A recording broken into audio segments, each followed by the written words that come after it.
അങ്ങനെ ആ മാതാവ് യാത്രയായപ്പോൾ ഞങ്ങൾ മക്കളെ വിളിച്ചു, ഇനിയും എന്താണ് ക്രമീകരണങ്ങൾ ചെയ്യേണ്ടത്?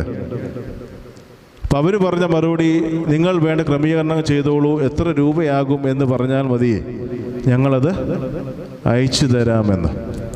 ഒരു കൃപയുള്ളത് അവർ ക്രിസ്ത്യാനികളല്ലായിരുന്നു, കർണാടക സ്വദേശികളാണ്.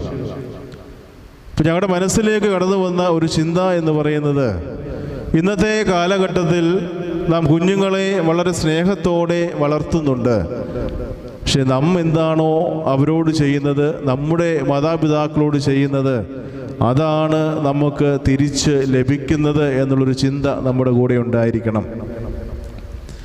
കുഞ്ഞുങ്ങളുടെ മുമ്പിൽ നിന്നുകൊണ്ട് മറ്റുള്ളവരുടെ കുറ്റം പറയുക, അല്ലെങ്കിൽ സ്വന്തം മാതാപിതാക്കൾക്ക് ഒരു നേരത്തെ ആഹാരം പോലും കൊടുക്കാതെ ഇടുക, ഇതൊക്കെ കണ്ടാണ് നമ്മുടെ കുഞ്ഞുങ്ങൾ വളർന്നു വരുന്നത്.